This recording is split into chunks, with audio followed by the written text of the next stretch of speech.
Saya nak bawa satu pengisian untuk anak-anak semua, seterusnya untuk para hadirin, pada guru, ibu-ibu, bapa-bapa sekalian. Dengar baik-baik apa nasihat Luqman pada anaknya.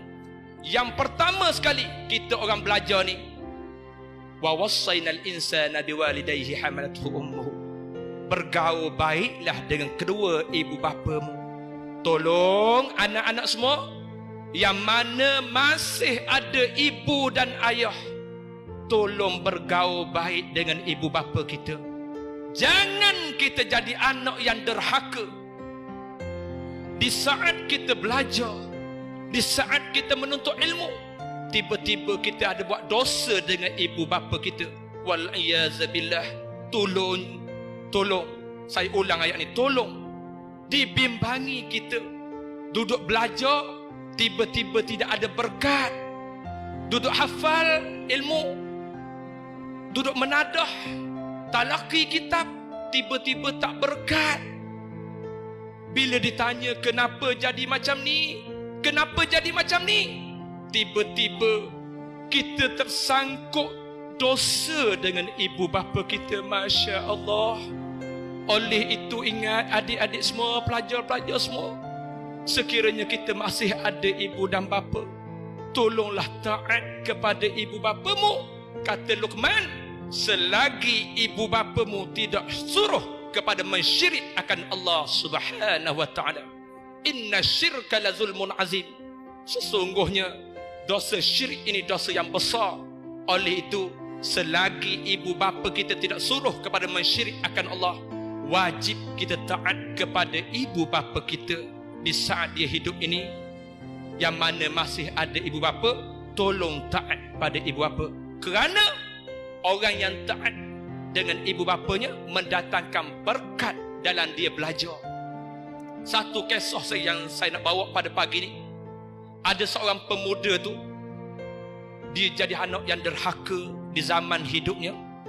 Satu kisah ni, kisah yang benar, berlaku di depan mata saya.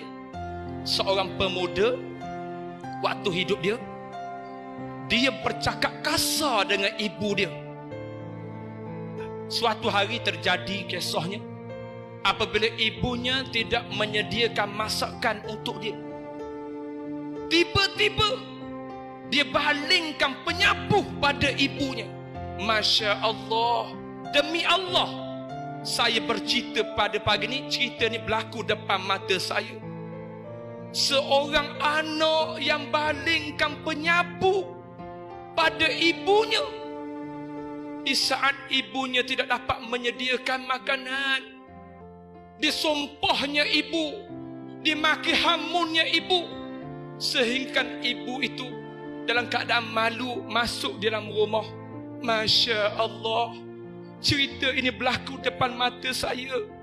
Bayangkanlah, seorang anak yang derhaka sanggup buat perkara ini, tindakan yang kasar ini pada ibunya.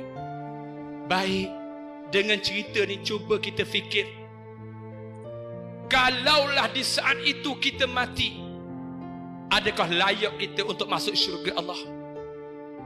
Tolong jawab. Di saat kita buat kekasaran, di saat kita melakukan tindakan yang menyebabkan ibu kita tersinggung, terasa hati, rasa-rasanya kalau kita mati saat itu, boleh masuk syurga tak? Boleh tak? Tak. Jangan harap untuk masuk syurga Allah.